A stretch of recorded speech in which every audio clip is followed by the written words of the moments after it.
question posed, interesting facts about the sun and the magnetic storms, but what does all of this mean for Earth? What can this do? Every now and then, our sun releases a large amount of particles when solar flares break or we have coronal mass ejections.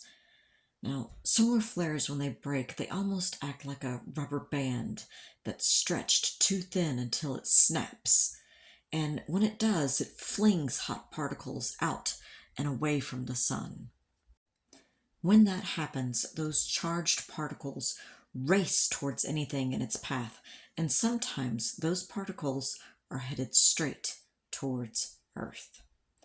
Those particles hit our geomagnetic field or magnetic sphere. When the solar wind hits the magnetosphere, waves of energy are transferred along the boundary between the two.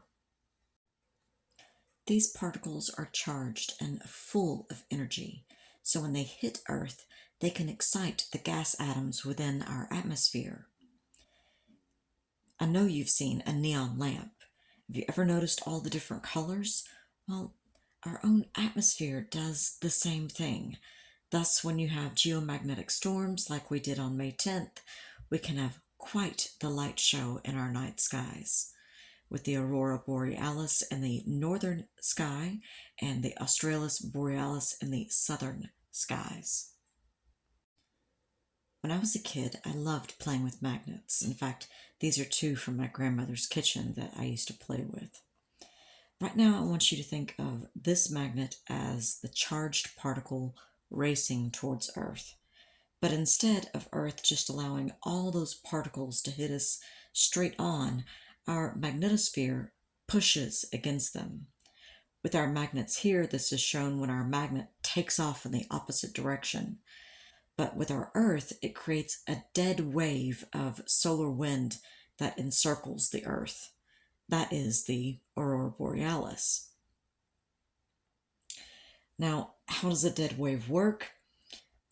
Imagine walking up on a down escalator. You can walk at the same pace as the escalator until your legs give out, but you're still not going to get anywhere.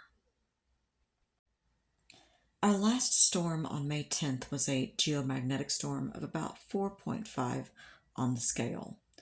But on September 1st in 1859, we had a geomagnetic storm that really charged the skies, something we haven't seen since, and that could be problematic if it happened today. In 1859, we didn't have huge power grids. We had telegraphs like these. But that was about it when it came to electrical communications. The Carrington event charged our skies so much that in Alabama it was reported to be so bright that small objects were distinctly visible from great distances. Many arose thinking it was morning. Cuba, Jamaica, Hawaii all reported aurora borealis. Some believed the world was ending or that angels were changing the skies.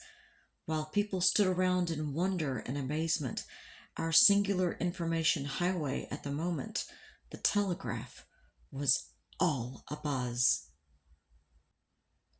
The air was so charged that some telegraph operators reported that phenomenon had taken possession of the entire wire system. Some telegraphs were shooting sparks. Others were receiving communications that made no sense but like static and jumbled letters. Operators from Canada said, "In all of my 15 years, I have never seen anything like this. It affected my comms across the entire country, making all communication impossible. We shut down completely." Sparks erupting from telegraphs, setting papers ablaze, and shocked operators, even after disconnecting the batteries. There was still so much charge within the wires that the telegraph worked without being hooked up to an electrical power source. In fact, in some cases, working better without the batteries attached. Back then, we only had telegraphs. But if one of these storms happened today, it could disturb our electrical grids, our satellites, it could cause transformer damages, and our sat navigations could be affected as well. Telephone, radio, TV could be affected negatively. Is this likely to occur?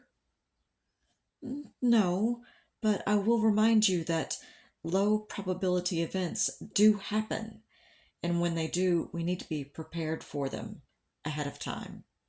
So, basics: food, water, a source for at least 2 to 3 days. If during the winter you need to consider heat sources not dependent on electrical grids, and in summer heat, ways to remain cool and hydrated without food spoiling.